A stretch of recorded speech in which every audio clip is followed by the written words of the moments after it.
This next question comes from Brad Coleman, and Brad says, how do I get my business partner to put in the work that's needed in our business? How do I start that conversation? Background is he has a business partner who has some equity in the company, and I feel as if I'm still doing everything needed on the day-to-day startup processes.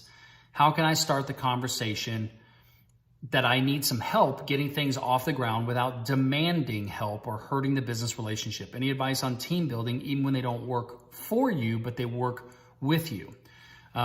His background is it's a team engagement needed, encouragement to be the leader without hurting others' feelings. Okay, Brad, this is, part of communication, negotiation, leadership. This is all of that wrapped into one. I'm assuming that you know how to reach your business partner to have a conversation. Let's just make that assumption and assume that that's true. Why is it that you're having a hard time having a conversation with this individual? Are they not open to dialogue? Do they get defensive? I would need to understand why you're having a difficult time even having the conversation with somebody who is a business partner in your business. And of course, they're a business partner, I would assume, because they want that business to succeed. Now, listen, I've talked about this in previous questions about the roles that are being played in a partnership when going into business with somebody.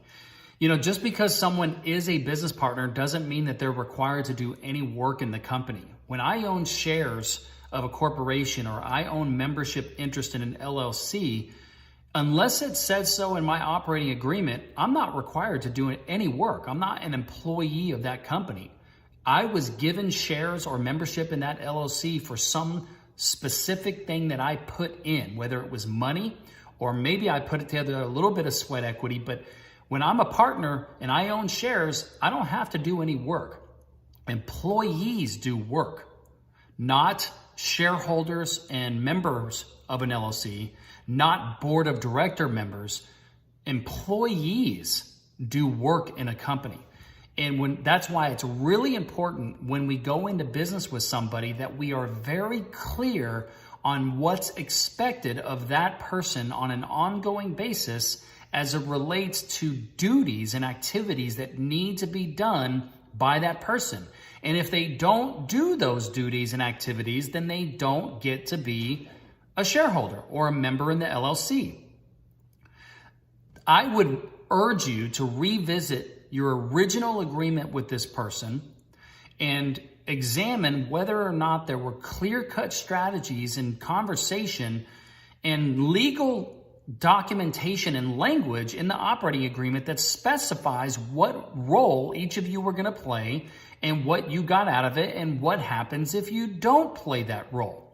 Listen, when you are in a marriage or you're in a business partnership, you're going to have tough conversations when somebody doesn't do what they're supposed to do. We, the person asking why they're not doing, we can't be held hostage that that person is going to get defensive or argumentative when we bring to light the situation that's going on. We are not there to be babysitters. We are there to be business partners and do the things that we agree to do. And when you don't do the things that you agree to do, there are repercussions. And that gets spelled out in the operating agreement. So that's my first thing. Did you have an operating agreement that specified what the role is that he would play, he or she would play? And you can go back on that. If not, you're kind of fucked.